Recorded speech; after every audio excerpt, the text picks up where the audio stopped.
자, 이제 오늘이 터틀 트레이딩의 오리지널 규칙, 트레이딩 규칙이죠. 오늘 이제 터틀의 방식, 이 책에 나오니 요약 편집한 거 9강이지입니다. 이게 지금 마지막이죠. 네. 그 다음 강의는 나의 위험한 구간 정리. 지금 이 책들을 읽으면서 우리가 필사하고 우리가 강의함으로써 나의 잘못된 점을 마지막 정리를 했습니다. 그래서 이제 그것을 또 방송하고자 이제 오늘 한 강의 남았네요. 터틀 방식은 트레이딩 규칙으로 해서 9강의로 이제 끝나는 겁니다. 자, 나는 이제 페이스죠.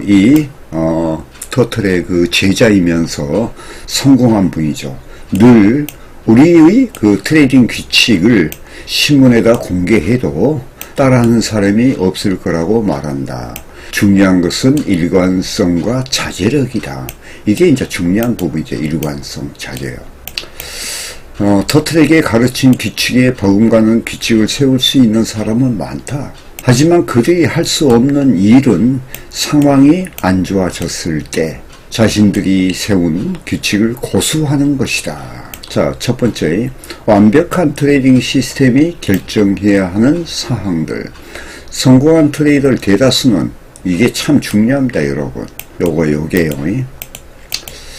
자, 대다수는 기계적 트레이딩 시스템을 사용하는데 이는 결코 우연이 아니다.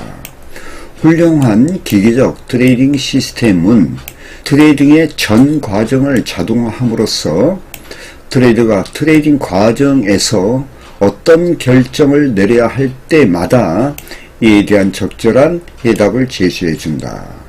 그래서 제가 이제 거의 4년 가까이 됐는데 수동 카피 트레이딩 시스템을 만들었고 그 이후에 자동의 필요성을 느껴서 이러니 기계적 트레이딩 시스템을 만들었죠. 이게 이제 카피하고 또 연결되어 있습니다. 그런데 이제 저는 만드는 게 수자동 트레이딩 시스템이에요. 이게 즉 말하면 자동으로 이렇게 진행되다가 어떠한 부분에 왔을 때는 인간의 손이 필요하거든요. 그때는 수동으로 전환하는 거, 이걸 이야기합니다. 기계적 트레이딩 시스템은 무엇을 해야 하는지를 규정하는 규칙들로 구성되어 있기 때문에 일관성을 가지고 트레이딩에 임하기가 훨씬 수월해진다. 또한 트레이더 자신의 판단에만 의존해야 할 때 느끼게 될 어떤 심리적 부담감에서 벗어날 수가 있다. 자신이 사용하고 있는 시스템이 장기간 수익을 내고 있다는 사실을 안다면 이익이나 손실 신호를 포착하기가 더 쉽고 시장 상황이 좋지 않는 동안에도 그 시스템을 따라 일관성 있게 트레이딩에 임할 수가 있다.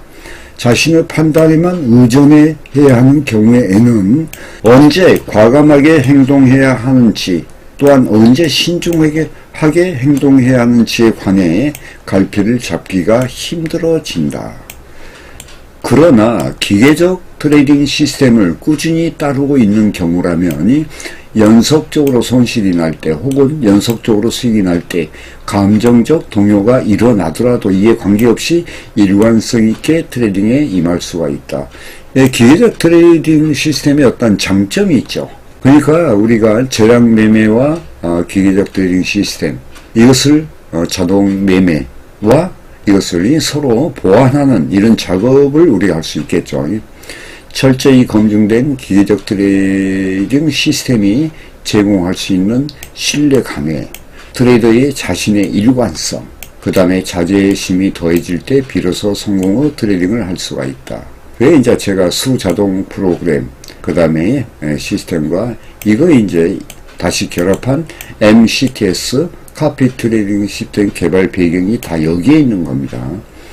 터틀 트레이딩 시스템은 완벽한 기계적 트레이딩 시스템이다. 이 시스템의 규칙은 트레이딩 전반을 아우르고 있고 트레이더의 주관적 결정이나 판단을 허용하지 않는다.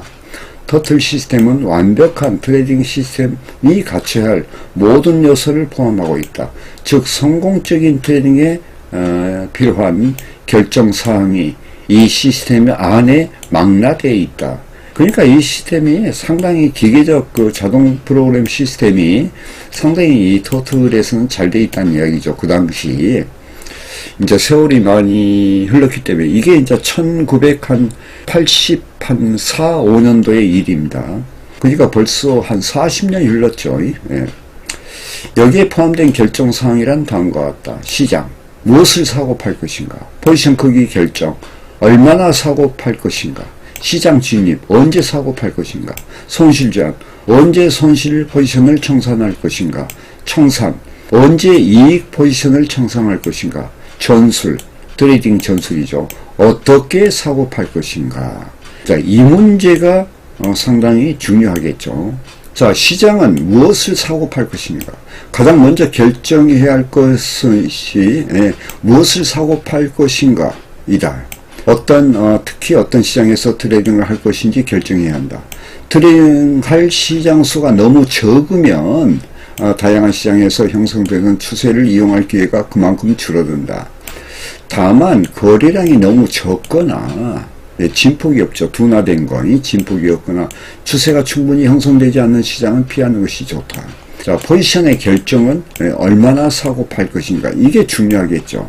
트레이딩의 크기를 정하는 것 역시 매우 기본적인 결정사항인데도 불구하고 대충 넘겨버리는 트레이더들이 의외로 많다.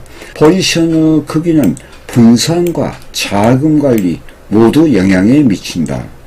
분산은 다수 금융상품의 리스크를 분산시켜 성공 트레이딩의 기회를 늘림으로써 수익을 증가시키게 하는 하나의 방법이다. 이게 이제 포트폴리오 방식이죠. 각기 다른 여러 가지 금융상품에 대한 포지션의 크기를 비슷하게 유지할 때 분산이 적절히 이루어졌다고 할 수 있다.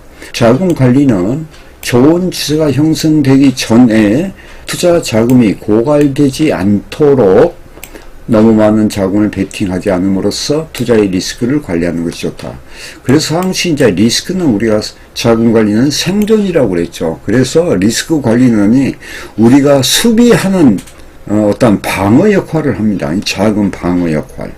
어떤 의미에서 보면 얼마나 사고 팔 것인지를 결정하는 것이야말로 트레이딩에서 가장 중요한 결정사항이다. 초보 트레이드 중에 아주 좋은 트레이딩 시스템을 사용하면서도 포지션을 너무 크게 잡는 바람에 자금이 고갈될 위험에 직면한 이들이 꽤 있다. 저도 이제 그런 경우가 있었죠. 제가 전번 강의에서 그 이야기 했죠. 하루에 2번을 손실을 난 거야. 근데 레버리지 사용을 한 계약만 제가 뺐으면은 그 나머지 그때 손실을 좀 보고 있었는데 손실을 많이 하고도 더 많은 이익을 취할 수 있었는데 저점 부근에서 한 계약을 치는 바람에 로스컷이 당해본 거야. 거기서 흔들고 딱 올라가는 그 흔들 때 올라갈 때 쳐야 되는데 그 미리 쳤거든 이게. 살짝 빠지면서 그런 것을 제가 겪었죠. 그래서 레버리지의 어떠한 사용, 이것이 상당히 중요하죠. 그러니까 이게 이제 트레이딩 어떠한 리스크 관리적인 측면도 있지만은 전술 전략을 할 때는 항시 레버리지 사용할 때는 평가 담보금에 대한 그 자금 관리를 철저하게 해야 됩니다. 그 다음에 이제 또 한 번이 보면 시장의 진입, 언제 사고 팔 것인가, 언제 사고 언제 팔 것인가, 즉 어느 시점에서 롱 포지션을 취하고 매수죠. 어느 시점에서 숏 포지션을 취할 것인지 정하는 것을 진입 결정이라고 한다. 잔호화된 시스템에는 매수 혹은 공매도를 해야 할 가격 및 시장 조건이 정확히 규정되어 있어 적합한 시점에서 진입시효가 발효된다. 손실 제한, 언제 손실 포지션을 청산할 것인가. 장기적으로 볼 때 손절매에 능하지 않는 트레이더는 성공하기 어렵다고 그러잖아요. 이에 관련한 가장 중요한 사항은 시장에 진입하기 전에 손절 가격을 먼저 정해 두어야 한다는 것이다. 즉 말하면 손절 제한 주문을 미리 진입하기 전에 집어넣어야 되겠죠. 그것은 필수죠. 자, 청산. 언제 이익 포지션을 청산할 것인가. 완벽한 시스템이라는 선전하에 판매되는 트레이딩 시스템 중에 미국에서는요 트레이딩 시스템을 판매를 많이 합니다. 이익 포지션 청산에 관한 설명이 없는 것이 꽤 많다. 하지만 언제 이익 포지션을 청산할 것인가를 결정하는 것이야말로 시스템의 수익성을 높이는 데 무척 중요한 요소가 된다. 그러므로 이익 포지션 청산에 관한 부분이 없는 시스템은 완벽한 시스템이라고 하기가 어렵다. 이건 지금 기계적 트레이딩 시스템을 이야기하고 있습니다. 전술, 트레이딩 전술 전략이죠. 어떻게 사고 팔 것인가. 일단 진입 후 혹은 청산 신호가 나타났다면 그 이후에 신호에 따른 행동을 구체적으로 어떻게 할 것인지를 결정해야 된다. 투자 자금의 규모가 큰 경우에는 특히 더 그러하다. 자금의 규모가 크면 포지션을 취하거나 청산하는 행위가 불리한 가격 변동을 일으키거나 과도한 시장 충격을 야기할 수도 있기 때문이다. 일관성 있는 트레이딩을 통해 수익을 낼 수 있는 가장 좋은 방법은 기계적 시스템을 사용하는 것이다. 자신이 사용하고 있는 시스템이 장기간 수익을 내고 있다는 사실을 본인이 알고 있다면 시장 신호를 포착하기가 쉽고 또 손실이 발생하는 기간 동안에도 해당 시스템을 믿고 따르기가 더 쉬워진다. 앞에서도 잠깐 언급한 바와 같이 트레이딩을 할 때 트레이더 자신의 판단에만 의존해야 하는 경우에는 과감하게 행동할 때와 신중하게 행동할 때를 결정하는 것이 부담스러워 선뜻 결정을 내리지 못할 수도 있다. 이게 이제 트레이딩의 심리인데요. 이런 심리를 트레이딩의 심리가 있기 때문에 좀 망설임 이런 걸로 놓치는 경우가 있죠. 이럴 때 이제 기계적 시스템을 완벽하게 만들어서 100%야 뭐 완벽하게 만들 수는 없겠지만은 그 도움을 받는 경우죠. 그래서 성공한 트레이더는 이러니 좀 기대치가 높은 어떤 기계적 어떤 트레이딩 시스템을 가지고 있다. 그 이야기를 말씀드리고, 그러나 수익을 내고 있는 기계적 시스템이 있다면 이 시스템을 철저히 따르는 것만으로도 수익을 낼 수 있다. 연속적으로 손실이 날 때 혹은 연속적으로 수익이 날 때에도 감정적으로 동의하지 않고, 왜? 기계적 시스템을 따르고 있기 때문에 또한 일관성 있게 트레이딩에 임할 수가 있게 된다. 이게 상당히 이제 어떤 과정상 우리가 심적으로 동요를 일으킬 수가 있죠. 흔들릴 수가 있다 그 말이에요. 그것을 기계적 시스템으로 우리가 대체할 수가 있다. 더틀이 사용한 트레이딩 시스템은 완벽한 시스템이었고, 이 시스템이야말로 터틀이 성공할 수 있었던 결정적인 요소였다. 자, 터틀 시스템은 중요한 결정사항을 트레이딩에 맡기지 않았기 때문에 일관성 있는 트레이딩 그리고 성공적인 트레이딩 하는 데 도움이 됐다. 자, 제가 이제 이 책을 읽은 지가 상당히 오래되는데요. 그래서 제가 카피 트레이딩 시스템을 만들었고, 그 다음에 이번에 수자동 카피 트레이딩 시스템이죠. 이것을 이제 저희들이 지금 현재 거의 완성을 했습니다. 자, 시장. 터틀에 대한 터틀이 선택한 시장에 대해서 한번 알아보겠습니다. 제가 왜 이 책에 대해서 좀 관심을 많이 갖는 이유는 무엇이냐면요. 이 터틀은요, 선물 트레이더입니다. 선물. 우리가 똑같으니, 물론 당시에는 선물 트레이더보다 이 상품 트레이더라고 그랬어요. 상품. 선물이라고 하지 않고 상품이라고 그랬죠. 가 더 일반적인 이름이었지만 말이다. 우리는 당시 가장 성했던 미국 상품 거래소의 선물 계약을 트레이딩 대상으로 삼았다. 터틀의 어떤 트레이딩 규모가 수백만 달러에 달했기 때문에 하루에 거래되는 계약의 수가 수백 개 되지 않는 시장에서는 트레이딩을 할 수가 없었다.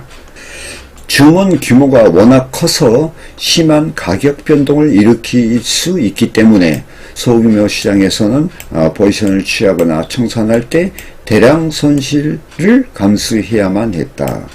그러니까 이게 이제 그 당시는 이 터틀이 있었을 때의 당시가 1980년도, 85년도 사이니까 벌써 지금이 거의 한 40년 이 정도 됐으니까요. 그때는 거래 규모가 적었죠. 그런데 이제 이 터틀이 하루에도 수백만 달러에 달하느니 그 당시 큰 거래를 했기 때문에 그러니 시카고 이런데 CME 거래소에서 계약수가 수백 개밖에 안 되지 않는 시장에서는 과도한 물량이 들어오니까 심한 가격 변동으로 인해서 이러니 가격 변동이 일어났고 또 포지션을 취하거나 청산할 때 대량 스프레드 이러니 손실을 감수해야겠다 이 말이에요. 그래서 터틀은 유동성이 가장 좋은 시장에만 트레이딩을 했다. 그러니까 우리가 선물 거래는요 유동성이 좋아야 돼요. 사실 유동성을 리처드 데니스가 시장을 선택할 때 가장 중요시했던 선택 기준이었다. 터틀에게는 시장 목록 가운데 특정 시장을 제거할 수 있는 재량권이 부여됐다. 일단 트레이딩을 하지 않기로 결정한 경우에는 그 시장에 절대 트레이딩을 할 수 없었다. 하나의 시장을 트레이딩 대상으로 했다 말았다 하느니 어떠한 일관성이 없는 행동은 허용되지 않는다. 그 다음에 이제 우리 선물에서 레버리지 있죠. 이 포지션 크기 결정, 이게 레버리죠. 터틀은 당시로는 최첨단에 해당하는 알고리즘을 사용하여 포지션 크기를 결정했다. 해당 시장의 달러 가치 변동성을 기준으로 포지션 크기를 조정하는 방법이었다. 달러를 기준으로 한 변동성이죠. 이 경우 해당 시장의 기초 가격 변동성과 관계없이 특정의 달러 가치가 상승했느냐 아니면 하락했냐에 따라 포지션의 크기의 증가가 감소하거나 증가하거나 했다 그 말이에요. 이처럼 변동성 개념을 표준하는 것이 매우 중요한데 달러 가치를 기준한 이유는 각기 다른 시장에서 이루어지느니 각각의 트레이딩에 발생하는 손실과 이익의 규모를 동일하게 하기 위해서다. 변동성의 표준화 작업은 트레이딩의 분산의 효율성을 높여준다. 특정 시장의 가격 변동성이 상대적으로 낮은 경우 해당 상품의 트레이딩 계약수를 더 늘리면 되므로 유의미한 추세가 형성됐을 때 큰 수익을 낼 수 있었다. 이제 지금 그 당시는 이랬는데요. 지금은요 변동성이 상당히 크죠. 유동성도 크고 이런 문제는 상당히 이 유동성이 있어야 돼요. 진폭이 있어야 돼요. 그래야지 우리가 타기약을 사용해서 수익을 극대화할 수 있는 이런 포지션 크기에 대한 결정을 우리가 할 수가 있죠. 자, 그렇다면 포지션 크기의 결정의 중요성에 대해서 우리가 알아보면 분산은 다수 금융시장으로 리스크를 분산시켜 성공 트레이딩의 기회를 높임으로써 수익을 낼 가능성을 증가시키자고 하는 것이다. 분산이라는 거. 이게 포트폴리오죠. 적절한 분산이 이루어지면 각기 다른 상품에 대한 베팅의 규모를 유사하게 정해야 된다. 터틀 시스템은 가격 변동성 개념을 사용하여 각 시장의 리스크 수준을 측정했다. 그런 다음 리스크를 일정량을 반영하여 포지션 크기를 결정할 때 이 리스크 척도를 사용했다. 그러니까 이 리스크 척도는요, 우리가 분산된 것, 이렇게 분산시키잖아요. 포트폴리오에서 예를 들어서 항생 나스닥 포지션으로, 지금 이게 포지션으로 갈 때 이야기예요. 이럴 때는 제가 골드에서 내가 총해서 20계약 갖고 있다면 골드는 예를 들어서 3계약을 배정하고 나스닥이 진폭이 크니까 10계약 갖고 움직이고 그 다음에 나머지는 제가 시장을 다 상대할 수 없으니까 그러면 또 이제 항생 같은 경우는 2계약, 오일은 이렇게 분산하면서 진폭이 클 때는 제 경우에요. 10계약 갖고 치고받고 하는 거죠. 그리고 추세 날 때 10개를 딱 때리면은 수익이 이제 그런 어떠한 리스크 척도 이런 것도 이제 우리가 분산은 이제 리스크를 분산시켜 성공의 트레이딩을 높인다는 의미예요. 수익을 낼 가능성을 증가시키는 게 목적이 있겠죠. 이렇게 하면 분산의 효과가 증대될 뿐 아니라 이익 트레이딩이 손실 트레이딩을 상쇄시켜줄 가능성도 높아진다. 자본의 양이 충분하지 않을 때는 자 이거 보세요. 자본의 양이 충분하지 않을 때는 적절한 분산을 이루어내기가 어려워진다는 사실을 기억하라. 자금이 이제 제가 주문 대리할 때 있잖아요. 이럴 때는 자금이 부족할 때는 한 시장에 집중을 합니다. 이게 지금 말하면 이게 트레이딩의 어떤 크기 조정이 있죠. 방금 이제 설명하니 어떤 레버리지에 이 조절하는 것이 상당히 트레이딩 전략으로서 아주 중요합니다. 또 섬세하고요. 시장에 수개월 동안 추세가 형성되지 않는 때가 있다. 이런 식의 자본 계정이 크게 감소할 가능성이 있다. 다른 한편으로 큰 수익을 남긴 이른바 이익 트레이딩을 마무리 지은 후에는, 여기에 중요해. 이익 트레이딩을 크게 낸 후에, 수익을 크게 낸 후에 포지션 크기를 구하는 데 사용하는 자본의 크기를 증가시키고 싶다는 생각이 들 것이다. 이제 크게 이겼어. 그래서 이제 수익을 많이 내니까 그 다음에도 레버리지 사용해서 자본의 크기를 확대시키는 거예요. 그렇지만 이는 썩 바람직한 일이 아니다. 이렇게 큰 수익을 내고 난 다음에는요, 그 다음에는 시장 자체가 그걸 허용하지 않아요. 제가 이제 쭉 경험상 보면요, 큰 추세가 난 다음에는요, 그 다음에는 횡보세가 진행이 됩니다. 그래서 이제 크기 조정의 문제에서도 이제 이런 것도 우리가 참고를 해야 되겠죠. 시장의 진입 규칙. 트레이딩 시스템이라고 하면 대다수 트레이더는 우선 진입 신호라는 관점에서 이를 평가하려 한다. 이들은 트레이딩 시스템에서 가장 중요한 측면이 바로 시장 진입이라고 굳게 믿고 있다. 터틀은 각기 다른 두 가지 규칙을 따라서 이를 시스템 1, 그 다음에 시스템 2라고 불렀다.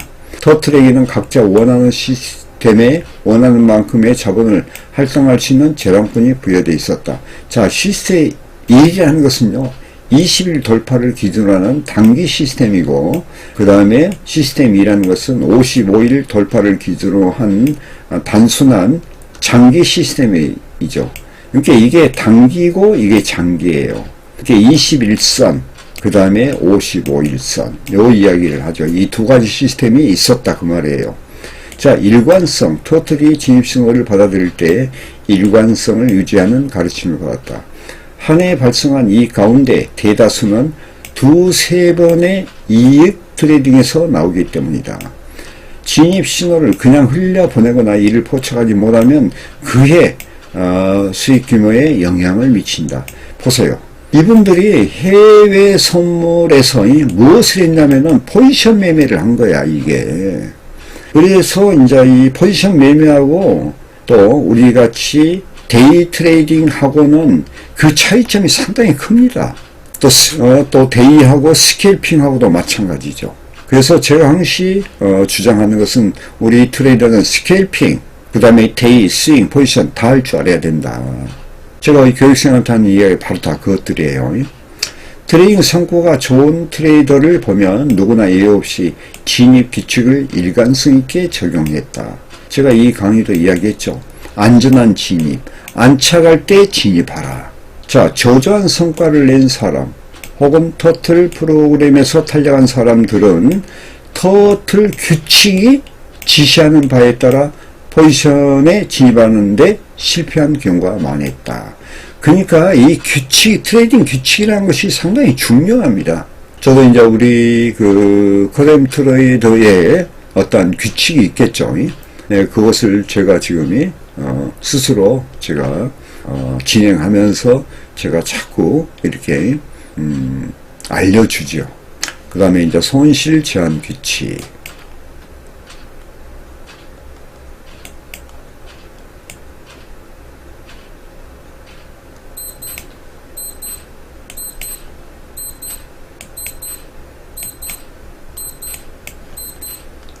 손실 제한 규칙, 이런 말이 있다. 노련한 트레이더가 있고 무모한 트레이더가 있다. 그러나 노련하면서도 무모한 트레이더는 없다. 손실 제한 규칙을 사용하진 트레이더는 대다수 파산에 이른다. 이게 중요한 이야기입니다. 이게 터틀은 항상 손실 제한 규칙을 사용해왔다. 대부분의 사람들은 손실이 나고 있을 때 그것이 손실 트레이딩이라는 사실을 인정하고 청산하기보다는 상황이 바뀌어 이익 트레이딩으로 돌변하기를 기대한다. 이게 이제 반전 기대죠. 반전 기대, 희망이죠. 네, 그래서 이 트레이딩에 있어서 희망이라 하는 것은 뭔가 잘못된 거야. 그래서 희망이 생기는 거야. 그래서 트레이딩은요, 절대 희망이라는 것은 트레이딩에 동의됩니다. 그리고 이러니 상황이 바뀌어 이익 트레이딩으로 돌변하기를 기대하는 이런 습관이 들면 안 되는 거죠. 설령 상황이 역전되어 이익 트레이딩이 됐다 하더라도 그것은 트레이딩 습관이 잘못된 거라는 거예요. 언젠가는 더 큰 피해를 보게 돼 있어요. 그러니까 그런 어떠한 트레이딩 습관을 옳은 트레이딩 습관으로 바꿔놔야 돼. 그래서 트레이딩 습관이라는 것이 아주 중요합니다. 자, 이 부분을 보다 명확하게 설명하자면 이렇다. 자신이 사용하는 시스템의 규칙들이 포지션 청산에 신호를 보낼 때 손실 상태를 할지라도 시스템을 따르는 것이 매우 중요하다. 장기적으로 볼 때 손절매를 하지 않는 트레이더는 성공하기 어렵다. 손절 제한에서 가장 중요한 것은 포지션에 진입하기 전에 손절 가격을 미리 정해 놓는 것이다. 그러니까 이게 손절 제한 주문이죠. 이게 중요한 거죠. 제가 이제 손절 제한 주문과 손절매에 어떠니 강의를 한 적이 있죠. 망설이다가 손절 지점을 놓쳐버리면 감당하기 어려운 재앙이라고 그랬죠. 재앙. 예? 맞닥뜨리고 만다. 터틀의 손실 제한 규칙. 손실 제한 규칙이 있다고 해서 터틀이 브로커에게 항상 손실 제한 주문을 미리 내놓는 것은 아니다. 왜 그러냐 하면은 대개 큰 포지션을 취하기 때문에 손실 제한 주문을 내므로써 포지션 규모나 트레이딩 전략이 브로커에게 알려지는 것을 원치 않았기 때문에 손절 제한 주문을 안 넣지만은 내부적으로는 이미 그거 갖고 있었겠죠. 그 당시는 이제 브로커가 있었어요. 브로커에게 이제 주문을 하니까 이 트레이딩 정보가 브로커한테 셀 수가 있으면은 이게 또 딴 데로 갈 수가 있거든. 그런 것을 이제 미리 어떠니 방지 차원에서 그랬죠. 그래서 손실 제한 주문을 내므로써 포지션 청산 방법을 쓴다. 그러니까 이제 미리 내놓지 않고 다시 손절 제한 주문을 딱 거는 거죠. 어떻게 진행이 됐을 때 이제 진행되고 났을 때 그런 방법을 썼다. 이때의 손절매는 절대 타협이 불가능하다. 포지션을 취하고 있는 거래가 손절매 가격에 이르면 예의 없이 즉각 청산해야 된다. 제가 이제 오판 즉시 청산하라 이 말은요. 손실 제한 주문까지 갈 필요가 없어. 일단 딱 우리가 느낌을 알잖아. 그때는 그냥 오판 즉시 청산하고 다음 기회를 기다리는 것이 아니면은 매수면은 매도의 방향성을 전환시키는 반대 스위칭하는 그런 유능한 트레이더가 되어야 됩니다. 그 다음에 이제 이 규칙 중에 이제 청산 규칙이라는 것이 있는 거죠. 예? 자, 청산 규칙. 또 이런 말이 있다. 이익이 나는 한 절대 파산할 염려는 없다. 그러나 터틀은 이 말에 동의하지 않는다. 너무 일찍 이익 포지션을 청산하는 것, 이게 조기 청산이죠. 너무 일찍 이익을 수령하는 것이야말로 추세 추정 시스템을 운영할 때 나타날 수 있는 가장 흔한 실수다 하는 거예요. 추세 추종을 할 때 너무 이익을 갖다가 지금 말하면 이게 수익 보전 심리죠. 그게 조기 청산하게 되면 그 이후에도 몇 배의 어떠니 추세가 나는 경우가 많죠. 저도 이제 그런 경험이 있습니다. 자, 상승 추세라 해서 가격이 계속 오르기만 하는 것은 아니다. 그러므로 현재 추세를 타고 있는 경우라면 가격이 자신의 포지션에 불리하게 전개되더라도 얼마간 좀 더 지켜볼 필요가 있다. 왜냐하면 이게 파동, 예를 들어서 여기까지 가, 목표가가. 그럼 여기서 시작을 했어. 그럼 이게 그냥 이게 다이렉트 올라간 거 아니죠. 어떤 이제 파동을 거치면서 가죠, 이렇게. 여기서 이제 상승 추세. 그러면 여기서 빠졌다가 이렇게 변동 상승하는 경우도 있겠죠, 이렇게. 그리고 이렇게 올라가는 거예요, 이런 식으로. 예, 가속도가 붙겠죠, 이제. 그런데 여기에서 이런 시점에서도 이제 지금 말하면은 이평선이 받치고 있겠죠. 아, 그러면 여기까지 가는데, 여기까지 생각했는데 여기서 오니까 여기서 약간 꼬리 달고 내려가면 이게 하락이 아닌가. 다시 이게 이제 그러니까 우리가 변동 과정을 알아야 돼. 보통 보면요, 이런 구간에서는요, 변동성이 생깁니다. 그 뒤로 한 방향으로 추세가 나는 거예요. 그래서 정말로 변동장 뒤에는 추세가 온다 하는 강의를 한 적이 있습니다. 이익 포지션을 청산하는 문제는 트레이딩의 가장 중요한 부분에도 불구하고 여기에 별다른 관심을 기울이지 않고 있는 것이 현실이다. 하지만 이익 포지션 청산이야말로 이익 트레이딩과 손실 트레이딩을 가르는 분수령이라 할 수가 있다. 아주 중요하죠. 그러니까 저도 이제 이 짧은 변동장 이런 것은 제가 이제 100% 다 먹고 하지만은 이 추세가 날 때 어느 부분에서 끊고 여기서 더 이상 못 먹는 경우가 있어. 이것은 트레이딩의 완성이라고 볼 수가 없습니다. 그래서 제가 차트 훈련을 반복을 계속하면서 이런 저의 문제점을 제가 정리하고 또 훈련하고 정리하고 훈련하고 그러면서 올바른 트레이딩 습관이 될 수 있도록 방금 여기 지금 이 강의에서 말하는 트레이딩의 어떤 규칙이 있죠. 규칙에 대해서 상당히 제가 심혈을 기울였죠. 오늘은 여기 그 터틀의 방식에 나온 올바른 어떤 터틀 트레이딩의 규칙, 성공적인 트레이딩을 위한 터틀만의 어떤 규칙, 이것은 여러분들이 다른 어떠한 해선에 관한 책 속에서 이게 다 나오는 것들입니다. 이게 사실은요. 그러나 제가 이제 여기에서 벌써 40년 전에 이렇게까지 했다는 것은 상당히 경이할 만하죠. 그래서 우리가 트레이딩 진리라는 것은요, 딴 데 있는 것이 아니에요. 평범 속에서 있는 거예요. 그러니까 제가 자꾸 강조하는 것이 우리가 트레이딩의 올바른 정신 세계부터 바탕을 이루고 그 다음에 거래 기법, 매매 전략, 거래 원칙에서는 이제 손절매 또 등등 어떠한 규칙들이 있을 거 아니에요. 그런 거래 원칙들을 그러면서 또 심적인 문제. 그러니까 그 제일 밑바탕에는 우리가 트레이딩의 올바른 정신 철학, 정신 자세, 태도가 있다는 거예요. 그 안에 범주 안에 다 들어가기 때문에 여러분들이 자신의 트레이딩에 대한 올바른 정신 자세를 구축하는 것이 첫 번째라는 거예요. 아시겠죠? 자, 오늘은 이제 터틀의 마지막 강의 오리지널 터틀의 트레이딩 규칙에 대해서 알아봤습니다. 자, 여러분의 매매에 도움되시기를 바라면서 마치겠습니다.